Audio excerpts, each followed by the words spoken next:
Siema, z tej strony Anioł, witam Cię na moim kanale, a dziś odcinek, na który ja zawsze czekam z niecierpliwością, który zawsze jest dla mnie pomocny, ale na pewno i dla Was, bo sami możecie porównać swoje konto z moim i sprawdzić, czy wszystko jest z nim w porządku.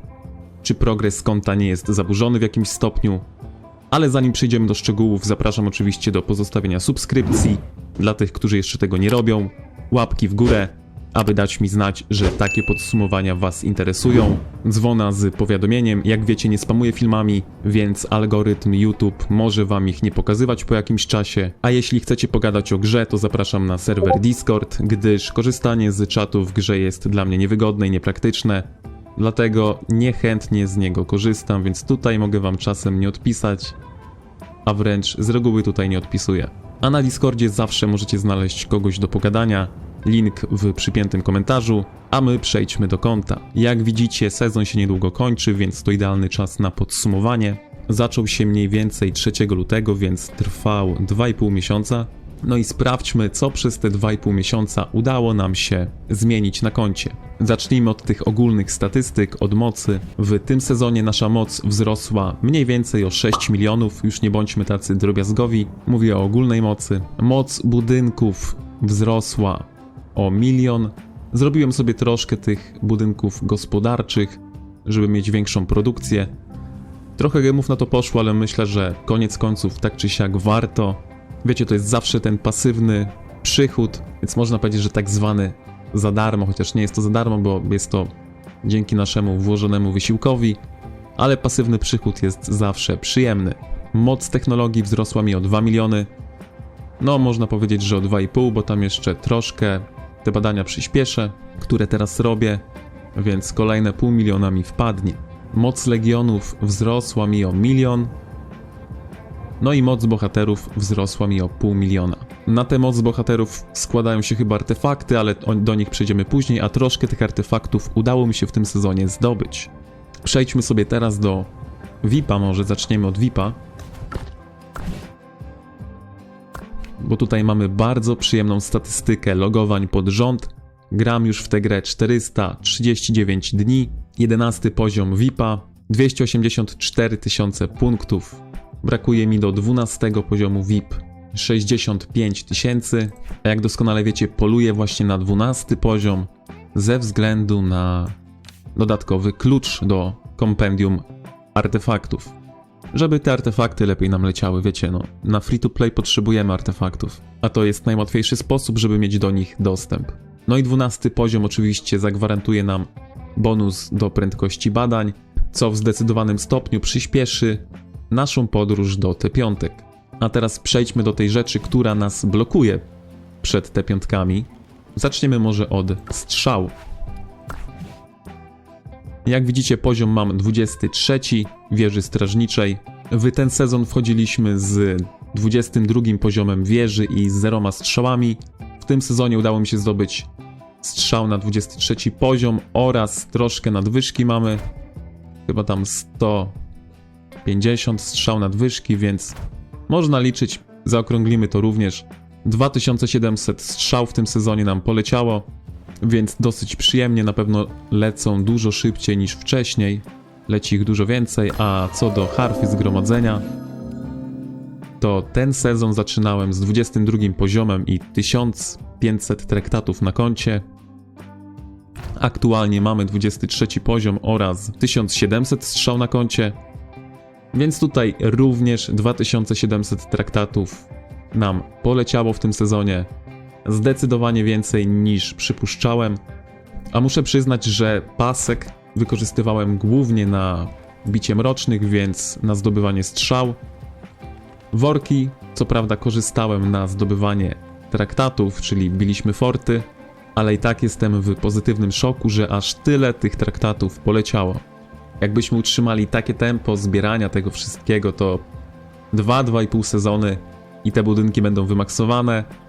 Z resztą budynków, takich jak mury czy sama szkoła mędrców, nie powinno być problemów, więc te T5 będą już dla nas otworem po zebraniu traktatów i strzał. A tak jak mówię, łącznie przez te 2,5 miesiąca zdobyliśmy 2700 strzał, 2700 traktatów, więc naprawdę w porównaniu do poprzednich sezonów bardzo, bardzo duża jest to liczba. A skoro zaczęliśmy temat T5, to sprawdźmy, jak w ogóle moje badania stoją. Także jak widzicie, tutaj te badania powoli się kończą. Co prawda zostały te same najdłuższe, ale z nimi czekam na 12 poziom VIP-a oraz 25 poziom szkoły, żeby jeszcze bardziej skrócić te badania, bo na skróceniu tych najdłuższych badań po prostu zyskamy najwięcej. Także wojskowe już tak naprawdę, no już ten, można powiedzieć, że finish nie finish, bo ten finish jest bardzo długi, ale tak czy siak przyjemnie się na to patrzy, że tutaj już są te końcówki, końcowe badania. Co prawda zostały to najdłuższe, ale na pewno jest to przyjemne i zdecydowanie przyjemniej się walczy, gdy mamy już tam jakiś poziom tych bonusów, które nam te badania dają. No a badaniami gospodarczymi się tak nie przejmuję, bo jak widzicie, owszem, też są bardzo przydatne, ale na razie skupiam się na tych wojskowych, żeby mieć jak największy wpływ na wojnach i żeby po prostu więcej pomóc swojemu przymierzu. Zobaczmy w ogóle, co mam teraz w ekwipunku, jak to wygląda. Może zaczniemy od artefaktów. No artefaktów troszkę poleciało w tym sezonie.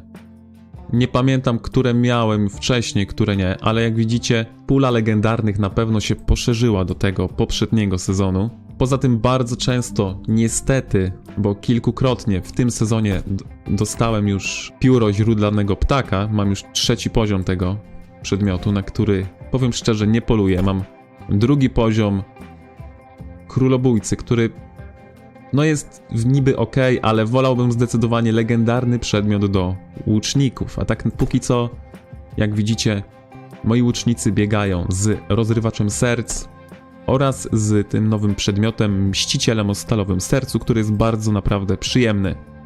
Aczkolwiek muszę wam powiedzieć, że jak wiecie, z dodatkowym zasięgiem, który mamy dzięki talentom sezonowym, podręcznik mistrza łucznictwa tutaj moim zdaniem wychodzi na prowadzenie wśród tych 3 przedmiotów dla łuczników.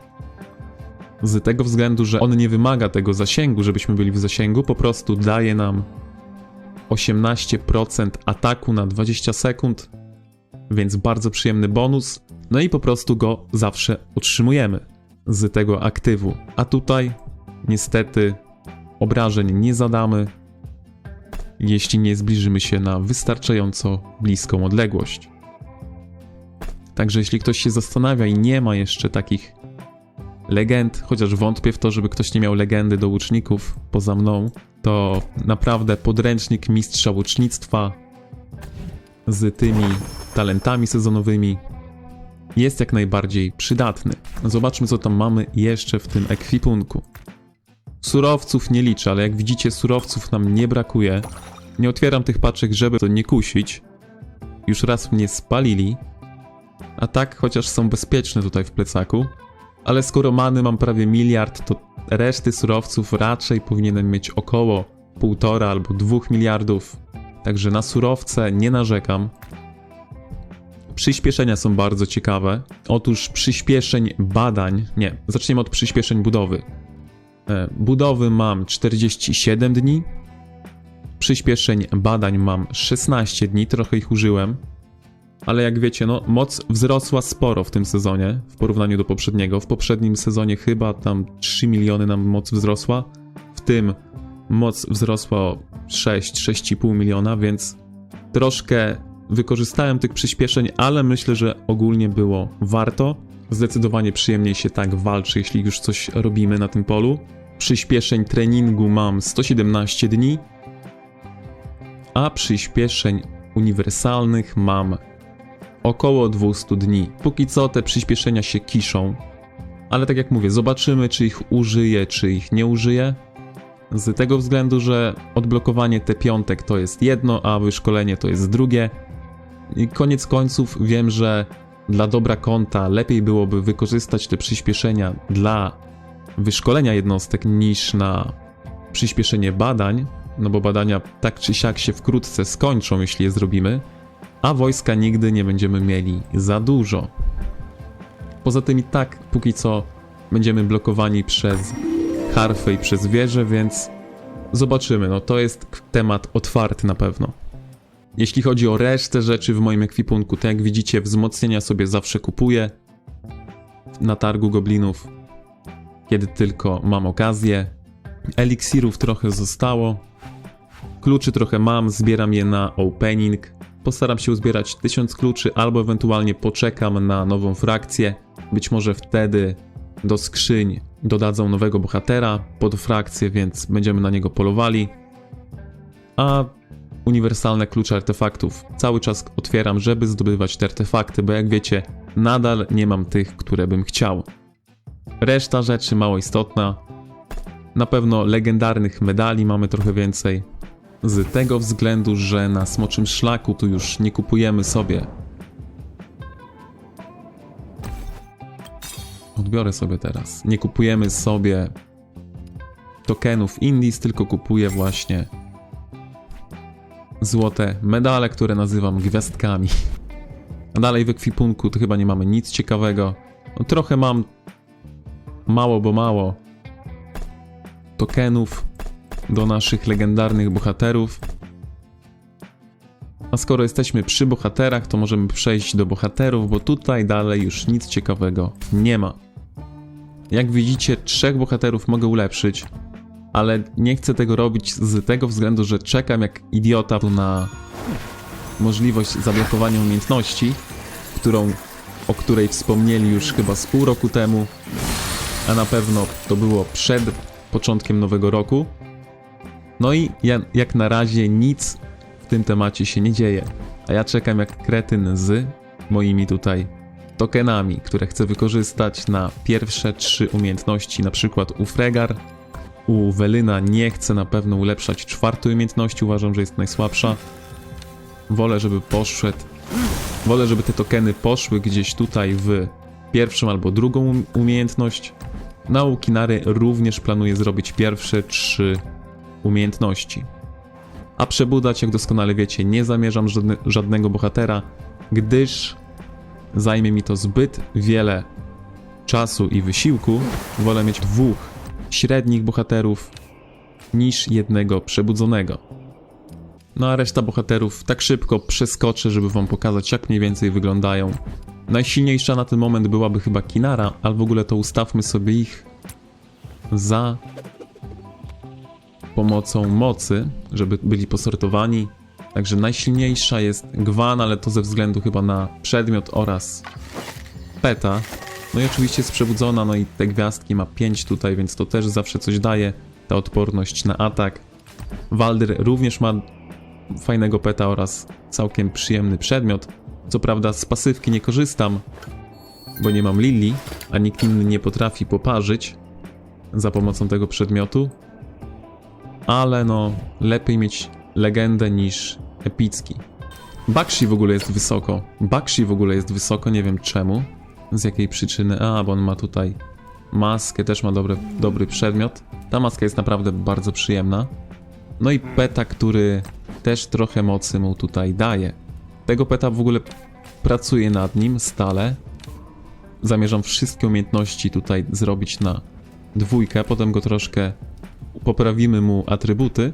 No i ogólnie planuję w niedalekiej przyszłości, która będzie daleka, 5 takich jaszczurów wykokszonych, przynajmniej z 2 albo 1 gwiazdką na sam początek, żeby 5 moich legionów miało każdy, żeby miał 1 jaszczura i żeby korzystali z tej umiejętności, która ich wszystkich będzie leczyła. Ale do petów przejdziemy za chwilę, na samo zakończenie podsumowania tego sezonu, tego konta. A co do reszty bohaterów, to nawet z Alwyna zacząłem korzystać, gdyż no, nie mam niestety innych magów, ale Alwyn, tak jak mówię, jest takim supportującym bohaterem wraz z Indies, a służy mi do spowalniania moich przeciwników, bo nawet mając jednostki T4, walcząc z 4 legionami, tak jak ja walczę, mogę walczyć z jednostkami T5. Co prawda troszkę obrywam, ale wróg obrywa więcej, więc to jest jedyna opcja na walkę w moim przypadku. Bieganie 4 legionami i walczenie z T5, których jest coraz więcej. A takie spowolnienie, które jest bardzo przyjemne i bardzo mocne, to jest naprawdę potężny talent, jeśli chodzi o walki, wojny, więc przynajmniej 1 bohatera, który ma taki talent, polecam mieć każdemu. 30% zmniejszenie prędkości marszu na 10 sekund, gdy kogoś uderzycie na początku bitwy. no to jest przyjemne, no taki wróg, który jest out of position, jeśli zostanie jeszcze spowolniony na dodatek na 10 sekund, naprawdę już rzadko kiedy może wrócić zdrowy, a wraca wręcz zawsze martwy. Także na jednym bohaterze polecam ten talent mieć. W ogóle jeden z lepszych talentów, moim zdaniem, ze wszystkich talentów, jakie są w grze. A wróćmy do reszty bohaterów. Kerega w ogóle zobaczę jeszcze z ciekawości, ile jednostek zabił nasz Kreg. Gdzieś to się tutaj sprawdzało. Chyba tutaj muszę zjechać na dół. Zabitych 18 milionów jednostek. A taka Gwanwyn, dla porównania. Gwanwyn używałem dużo częściej, ale zobaczmy sobie, ile ona ma. Również ma 18 milionów, także widzicie, no. Kreg, pomimo tego, że od niedawna go używam, już nadgonił Gwanwyn. Kinara była bardzo często używana również u mnie, ona powinna mieć chyba najwięcej ze wszystkich. Tak, ma 34 miliony. Więcej od Kinary na pewno nikt nie ma, bo Kinarę mam od pierwszego sezonu, kiedyś była w ogóle w skrzyni złotej, ale wycofali ją i zamienili ją z Bakshim. Ale wiecie co? Zobaczmy jeszcze sobie na Valdera, no bo Valder jeszcze jest takim bohaterem, który może mieć naprawdę, w moim przypadku, bardzo dużo zabójstw, a jednak ma ich stosunkowo niewiele. 20 milionów, myślę, że mój Emrys będzie miał więcej. Zaraz to sprawdzimy, tak z ciekawości. Tak, Emrys ma 24 miliony zabitych. Kiedyś bardzo dużo biegałem kawalerią, jak wiecie, moje marzenie o byciu kawalerzystą nadal gdzieś tam się tli. Zresztą pokażę wam to na przykładzie jednostek, jakie mam. Legiony.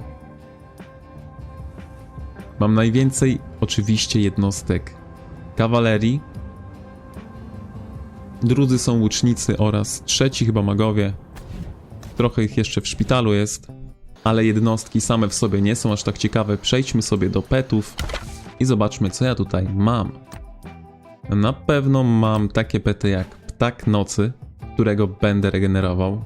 Potrzebuję lepszych atrybutów. Lepiej mieć wysokie atrybuty i na przykład 6 miejsc niż 8 miejsc i słabe atrybuty, więc... A co wy na ten temat sądzicie? Chętnie przeczytam waszą opinię w komentarzu. Oczywiście idealnie byłoby mieć 8 miejsc i wysokie atrybuty, ale to może kosztować nas naprawdę dużą liczbę tych mikstur regeneracji. Nie, teraz nie będę regenerował, ale na pewno muszę zregenerować trochę tych petów. Cieniste baśniowe smoczydło, jak widzicie, ma bardzo wysoki współczynnik inteligencji. Niestety ma tylko 5 miejsc, ale nadal uważam, że taki poziom inteligencji bardzo mu się tutaj przyda. Nie wiem, czy chcę go regenerować. Wątpię, żeby mi się trafił szybko. Prawie zapełniony pasek, więc ten pet będzie miał przez dłuższy czas po prostu 5 miejsc na umiejętności. Wrzucę mu jakieś skille i ulepszę mu talent. Baśniowe smoczydło, czyli również pet do magicznych jednostek. Też ma 5 skilli, 5 umiejętności. No ten ma już słabszą inteligencję. Zobaczcie, porównajcie sobie, to jest praktycznie 100 inteligencji różnicy, więc troszkę jest. Porównam sobie jeszcze tutaj 138 obrażeń, a nasz jednogwiazdkowy pet ma 71 obrażeń. Jakbyśmy ulepszyli tę umiejętność, ile by ona zadawała? 118 obrażeń. No tak czy siak na pewno warto mieć jakiegoś takiego peta. Kolejnym petem, który tutaj trzymam, są oszalałe baśniowe smoczydło. Na razie petów dla kawalerii nie zamierzam robić, będą to chyba ostatnie pety, na jakich się skupię. Podobnie ze Złotym Ptakiem. Na ten moment chcę sobie zrobić Ptaka Nocy. Chcę sobie zrobić naprawdę kilka, czyli mam na myśli 5 piaskowych jaszczurów, żeby każdy mój legion miał piaskowego jaszczura. Mam oczywiście peta do piechoty. Uważam, że jest fajny. Nad nim troszkę już tutaj będę pracował powoli również. No i niestety, albo stety, pet, który mi służył bardzo długo, będzie musiał odejść w zapomnienie. Teoretycznie mógłbym mu dać jakiś talent, ale ten talent dla tego peta, który jest zbudowany zupełnie nie pod piechotę, no raczej nie miałoby to większego sensu, więc na pewno go nie wyrzucę, ale pracował nad nim już bardziej chyba nie będę. Chociaż i tak póki co jest najlepszy z tych wszystkich petów, jakie mam.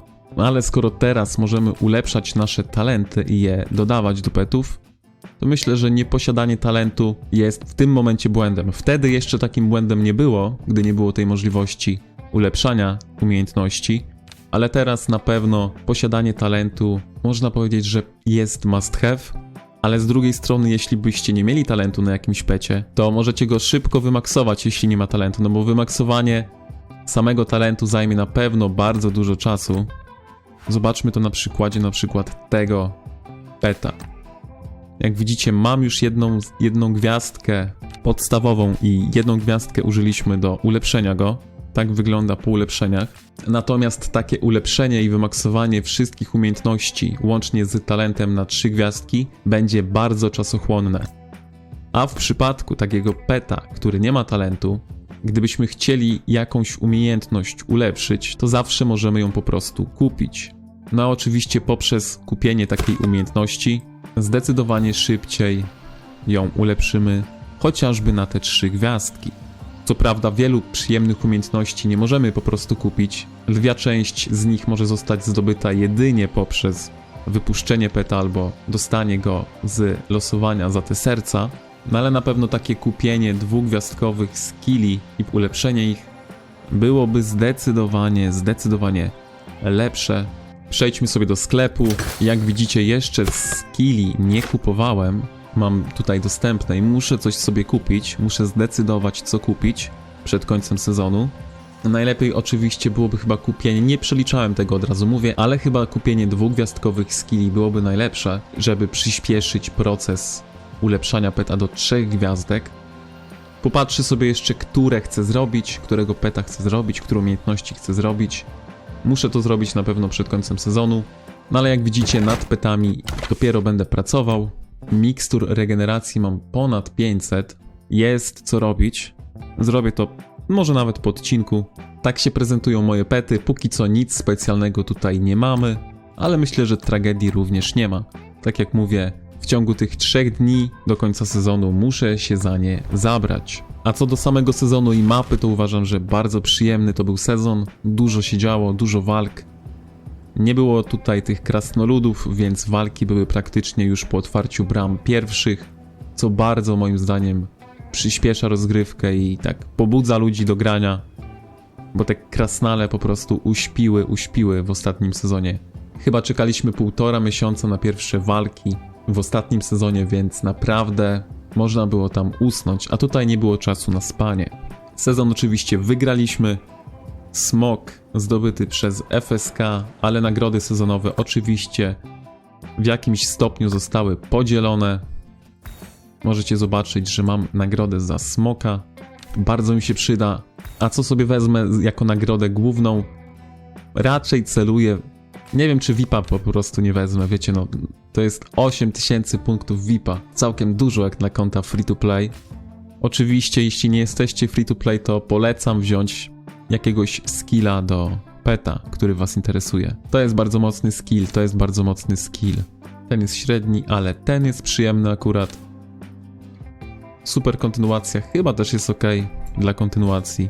No a tutaj też jest bardzo szeroki wybór dla petów. Nad tym bym się zastanawiał. Nie, no to byłoby już trollowanie, jakbym sobie to wziął dla piaskowego jaszczura.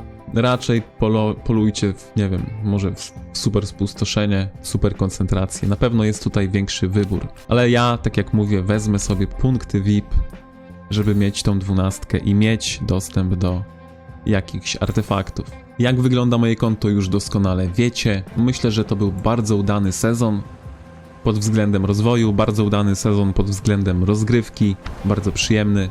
Przyjemnie było również wygrać ten sezon, to jest kolejny plus. Chociaż nawet jakbyśmy przegrali ten sezon, to i tak uważałbym, że jest bardzo udany. Jeden z lepszych sezonów. Tak naprawdę od samego początku gry to był... Jeśli miałbym określić jego fan, to porównałbym go nawet z pierwszym sezonem, a pierwsze sezony zawsze są najciekawsze, najwięcej się dzieje. Ten był bardzo podobny do takiego pierwszego typowego sezonu, z tą różnicą, że ta moc tu była już dużo większa. Mam nadzieję, że o niczym nie zapomniałem. Tu się będę z wami żegnał. Trzymajcie się. Elo!